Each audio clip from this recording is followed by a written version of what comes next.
Hello all. तर Lonavala ट्रिपच्या part 2 मध्ये तुमचं स्वागत आहे. मस्त राईड करून झाली होती आणि आम्ही विलाला पोचलो होतो. विलाला पोचलो आम्हाला खूप भूक लागली होती, म्हणून नाश्ता म्हणून आम्ही बिर्याणी आणि स्टार्टर मागवला. मध्येच थोडा टाइमपास म्हणून चिप्स पण खात होतो.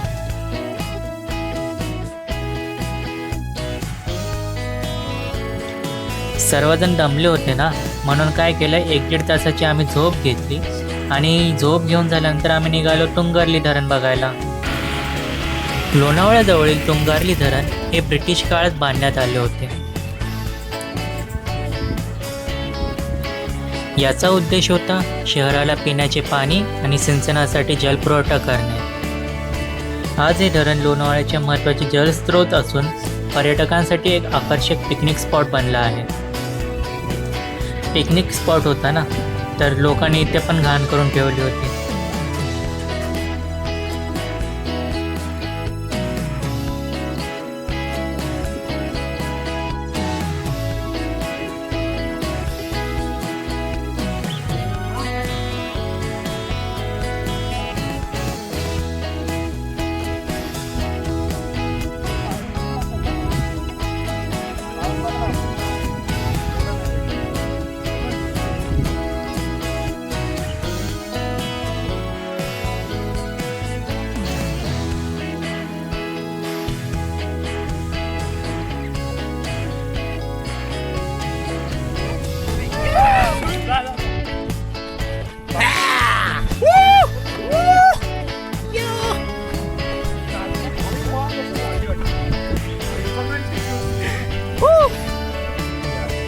टाइमपास केला, फोटोज व्हिडिओज काढले आणि नंतर मग खायचं सामान घेण्यासाठी आम्ही गेलो मार्केटमध्ये.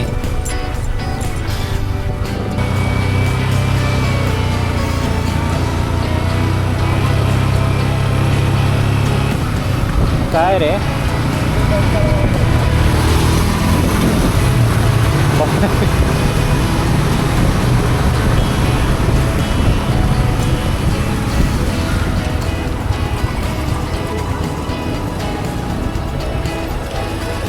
आज मस्त बार्बिक्यूचा प्लॅन होता, म्हणून नॉनव्हेजवाल्यांसाठी चिकन घेतलं आणि व्हेजवाल्यांसाठी पनीर आणि मशरूम घेतलं. लागली होती म्हणून मग बाजूलाच ड्रॅगन दडकाचं एक हॉटेल होतं, तिथं जाऊन आम्ही स्नॅक्स खायला घेतले. आतमध्ये गेल्यानंतर बघितलं, दुकानामध्ये खूप वेगळ्याच प्रकारची शेगडी होती. त्यांनी गॅस न वापरता ते डायरेक्ट डिझेलवरच जेवण बनवत होते.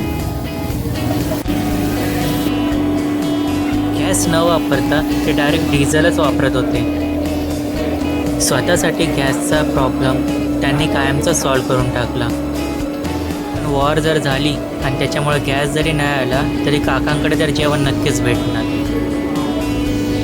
मस्त क्रिस्पी पनीर खाऊन झालं, पण नॉनव्हेज लवर कुठे ऐकणार, आणि त्यांनी लगेच चिकन लॉलीपॉप ऑर्डर केला. मस्त स्नॅक्स खाऊन झाल्यानंतर आम्ही निघालो आमच्या विलाकडे.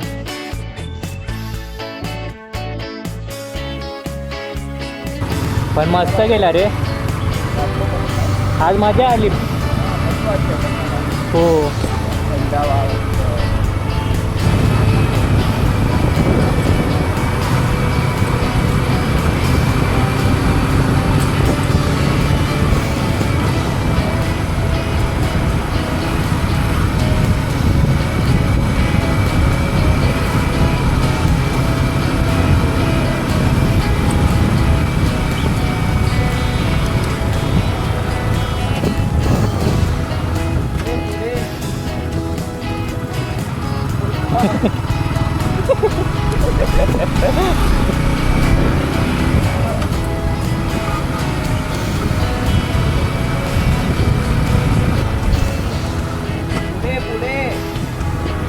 अरे हा पुढे हे मंदिर मगाशी दिसलेलं. नाही, हे मंदिर जाताना दिसलेलं. हां,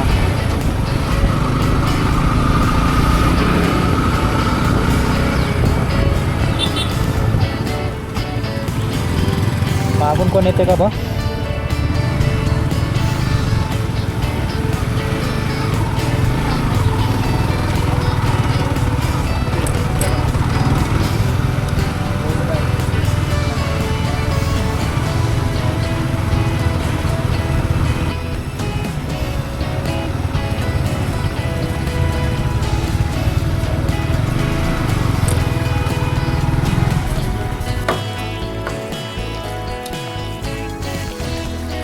विलाला पोचल्यानंतर आमचे टॅलेंटेड शेफ अमित साळुंखे त्यांनी बार्बिक्यूसाठी प्रिपरेशन सुरू केलं.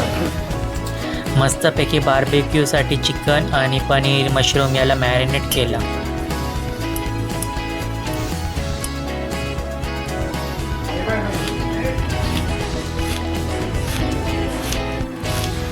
पोरं काय ऐकत नव्हती. मूड झाला म्हणून डायरेक्ट ब्रेड पिझ्झाच बनवायला घेतला. बार्बिक्यूच्या गोष्टी मॅरिनेट होईपर्यंत आम्ही मस्तपैकी ब्रेड पिझ्झा खाल्ला.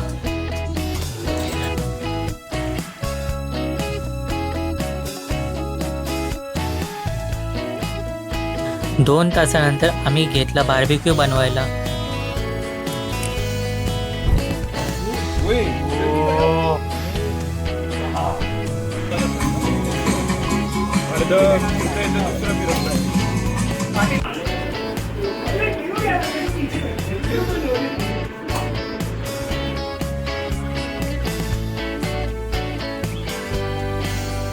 एका साईडला मस्त आपला बार्बिक्यू बनत होता आणि दुसऱ्या साईडला आम्ही पूलमध्ये मजा करत होतो.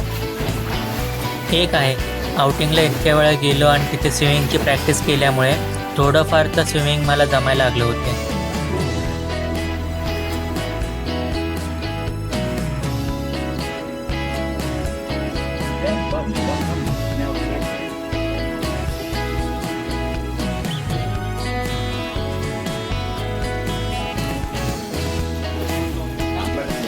संध्याकाळचं जेवण झाल्यानंतर आम्ही लागलो उनो खेळायला. पोरांचा मूड झाला म्हणून रात्रीच्या 2 वाजता चाललो आम्ही भटकायला.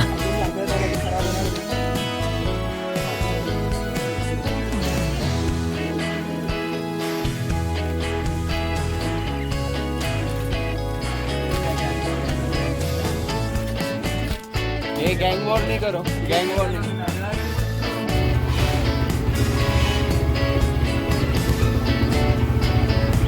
गाड्या आपल्या कोल्ड स्टार्टला लावल्यात आणि हा आपला सेटअप.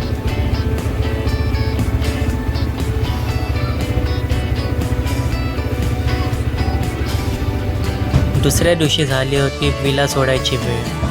छानपैकी आपला एक ग्रुप फोटो काढला आणि आम्ही विलाला टाटा करून निघालो.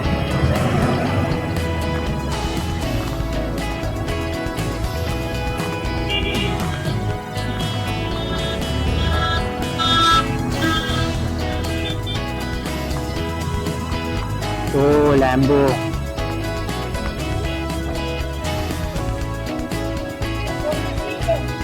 अरे रेकॉर्ड झालं का नाही माहितीच नाही. रेकॉर्डिंग झालं का नाही तेच माहिती नाही.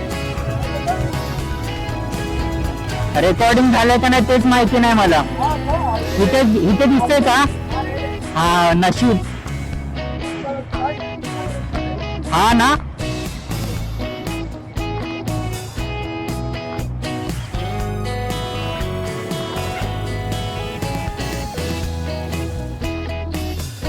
German bakery.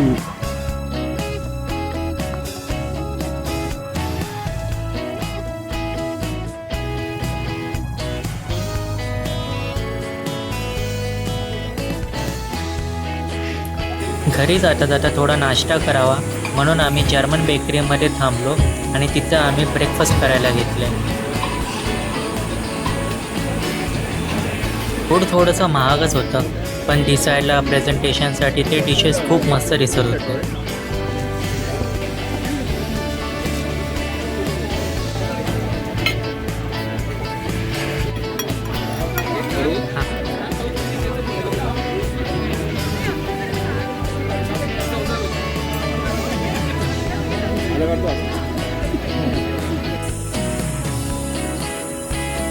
टायगर 900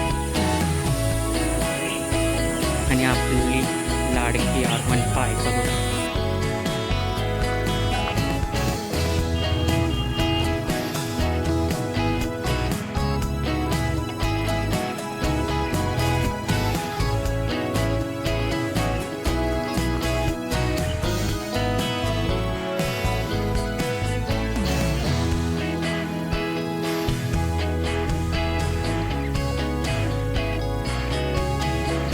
तर अशा प्रकारे आपण जर्मन बेकरीमध्ये नाश्ता करून घरी निघायला सुरू केलेला आहे.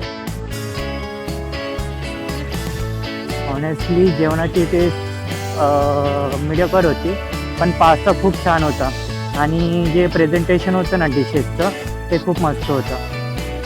सो प्रेझेंटेशनसाठी तर फुल मार्केट. आता 5-5 मिनिटाला कसं चालू करणार आहे रेकॉर्डिंग वगैरे. सीन असं झालं आहे की बॅटरी लगेच उतरते आणि परत समजून नाही येते रेकॉर्डिंग होत आहे का नाही. मस्त घाट चढलेलो मी लोणावळ्याचा आणि त्याचं रेकॉर्डिंगच नाही माझ्याकडे आता, कारण बॅटरी संपली होती गोप्रो ॲक्शन कॅमची.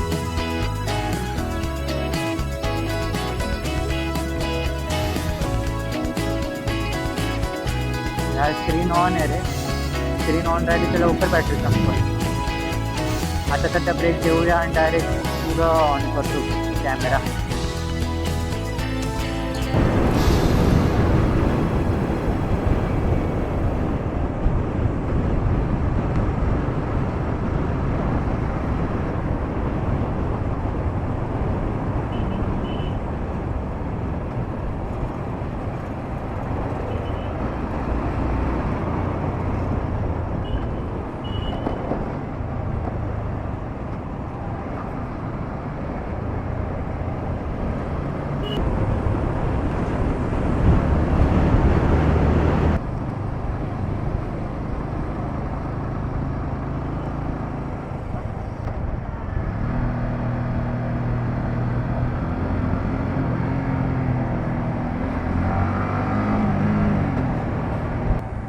घाट सेक्शन चालू झालं आहे.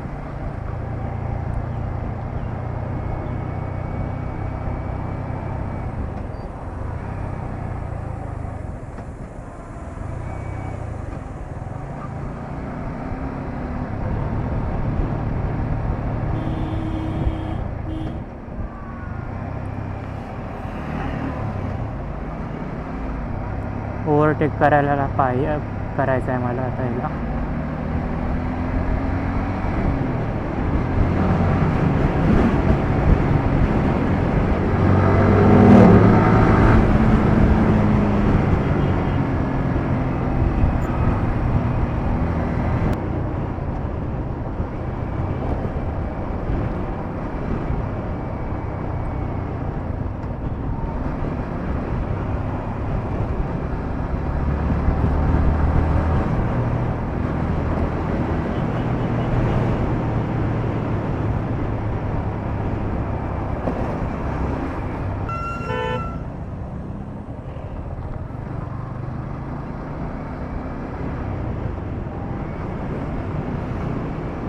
हा टर्नच कळाला नसता मला.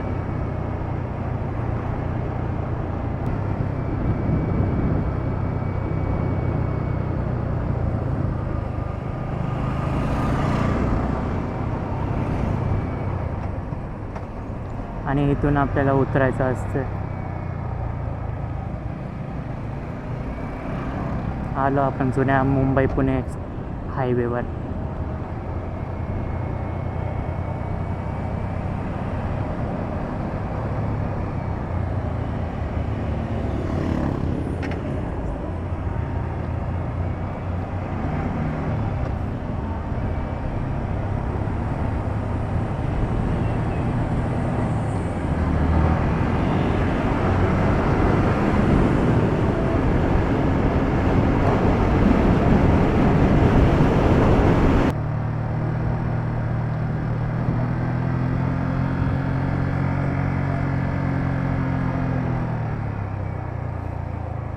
खूप शार्प टर्न आहे.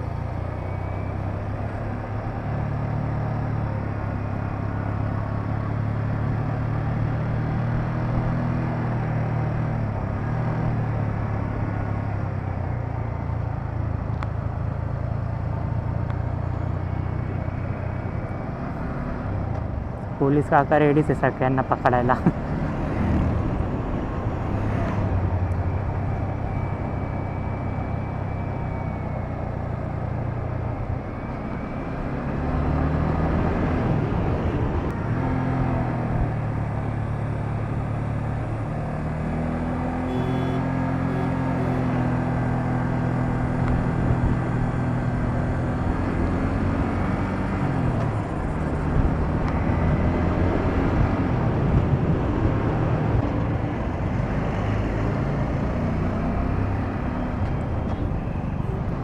सुंदर अशी महाराजांची मूर्ती पण आहे.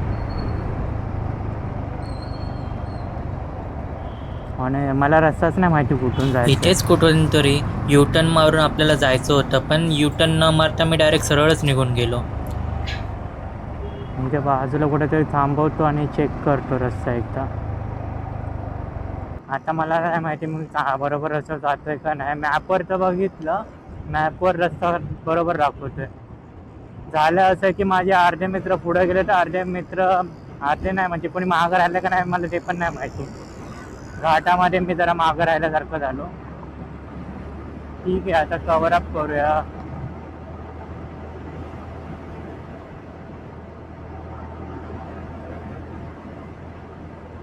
आता याच्यासाठीच आहे ना मोबाईल होल्डर लावायचा आहे बाईकला.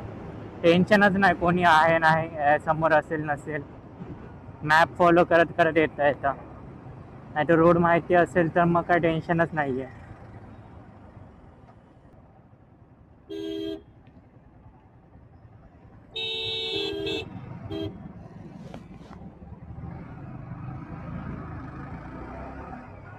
म्हैशींनी आपला रस्ता अडवला आहे. ओ म्हैशी बाजू हा.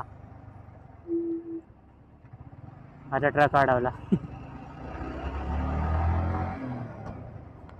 एक गोष्ट तर मला कळाली या ट्रिपमध्ये नाही, बऱ्याच ट्रिपमध्ये नाही, ॲक्च्युली या ट्रिपमध्येच कळाली.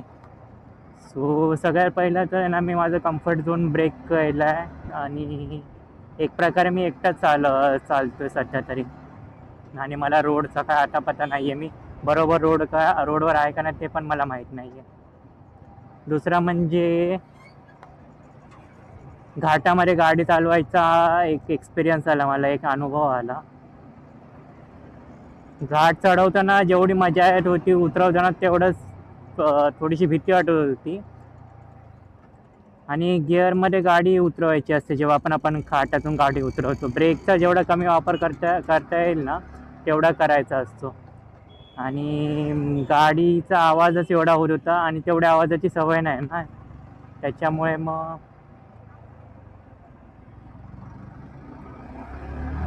मग मला असं वेगळंच वाटत होतं.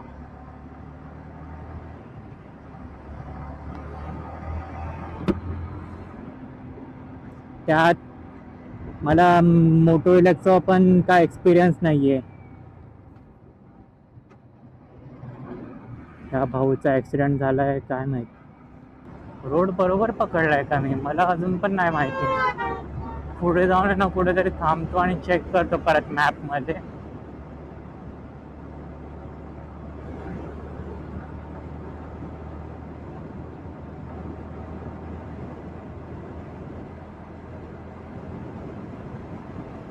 अरे यार, उतरायचंय का नाही मला ते पण नाही माहिती.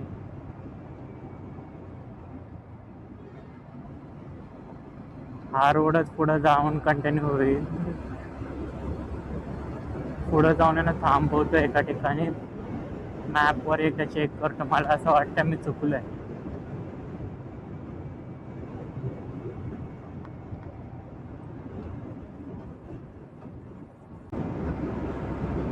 आताच्या परिस्थितीला मी फक्त रॅन्डमली चाललो मॅप फॉलो करत करत.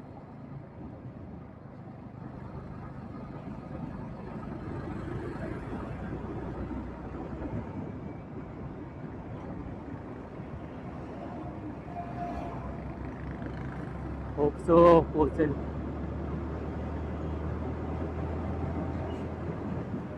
कुठं आलोय मला समजतच नाही मी कुठं आलोय. गोल फिरून चाललोय का काय कळत नाही मलाच. खोपोलीमध्येच आहे मी. काल वेगळा रोड दिसत होता, आज वेगळा रोड दिसत काय मलाच नाही आठवत आहे.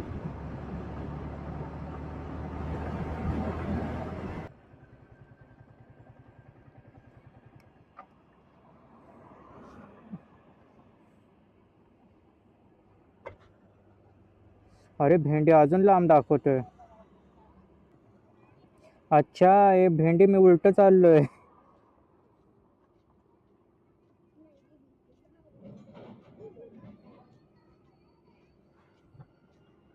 आता काय स्ट्रेटच जायला लागेल. चला बघू.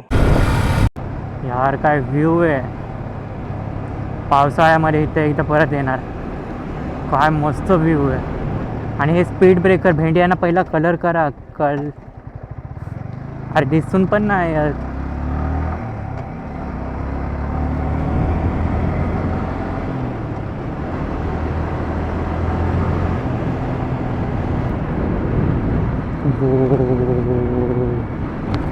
ऐचा भो भेंडिया खड्ड्यांच्या. एकदम पाऊस पडेल अशी वाय. अरे काय थंड लागते ते चायला.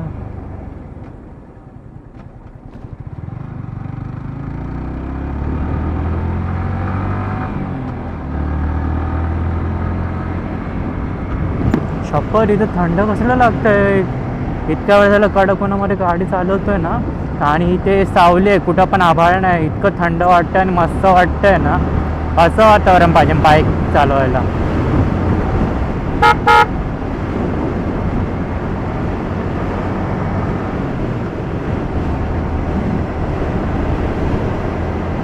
परत ऊन आलं. 10-15 सेकंदासाठी सावली होती, पण काय थंड लागत होतं सावलीमध्ये. आता मला नाही माहिती किती बॅटरी बाकी आहे या आपल्या ॲक्शन कॅममध्ये.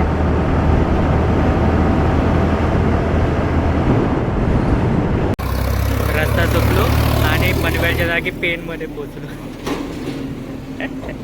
ठीक आहे, असं पण आता अजून पाऊण तास लागेल घरी पोचायला. चला. आणि त्यात आता गोप्रोची पण बॅटरी गोप्रो नाही रे, ॲक्शन कॅमची पण बॅटरी संपली. आता मोबाईल पण वापरावा लागेल. बघ याच्या पुढचं तर व्लॉग नाही, मोठं व्लॉग काढता येणार नाही. बाकी बघू. इथे पोचलो आपण, पेनमध्ये पोचलो. लोणावळ्यात गेलेला माणूस पेनमध्ये कसा पोचू शकतो. मी पोचलो. मी खूप जास्त ऊन लागलं होतं, त्याच्यामुळे ना तहान लागली होती.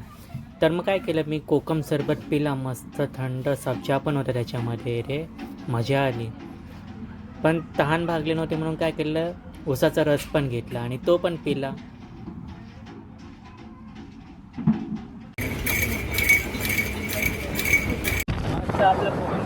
पिला उसाचा रस पिला आणि निघालो आपण आता परत एकदा आपल्या घरी जाण्यासाठी. आणि सगळ्यात अडचण ना, आता मी बॅग पण विसरलेलो. आईच्या गावात विचार करा, लोणावळ्याचा साधा व्हिडिओ बनेल, इथे तर गेमच झाला. पनवेलच्या जागी पेनला जाऊन पोचलो. बघू आता घरी जाऊ. आणि त्याच्यात आता आपल्या ऍक्शन कॅमेरामध्ये बॅटरी पण नाहीये. आई जाऊ दे. चला घरी पोहोचून मी तेव्हा तुम्हाला मग पुढे स्टोरी कंटिन्यू सांगतो.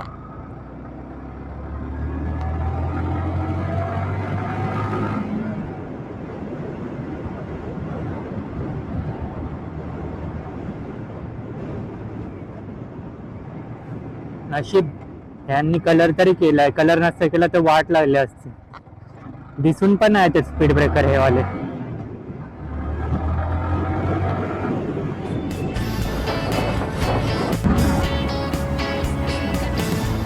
चुकीचा रस्ता घेतला ना, त्याच्यामुळे जवळपास 30-32 किलोमीटर मी एक्स्ट्रा बाईक चालवली होती. मस्त खोपोली पेनच्या रोडवरून मी बाईक चालवत कसा तरी घरी पोचलोच.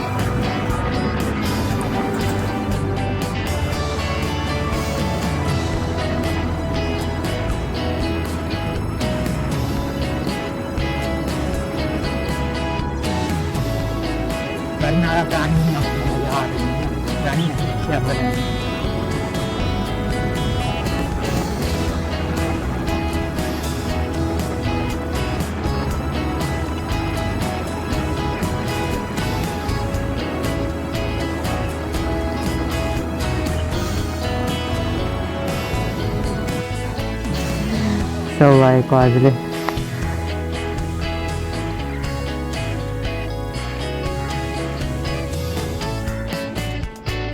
पोचलो फायनली.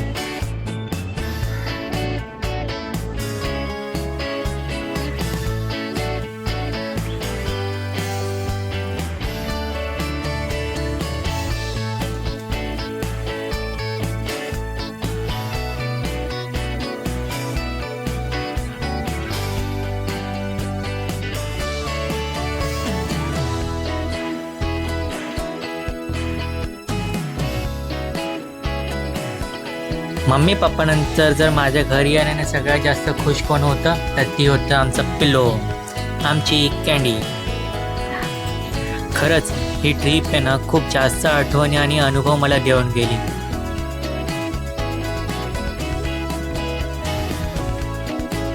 बऱ्याच काही गोष्टी मी या ट्रिपमधून शिकलो होतो.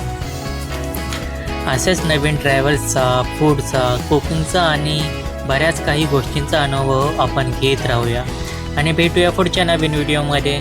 तोपर्यंत स्वतःची काळजी घ्या. चलो बाय.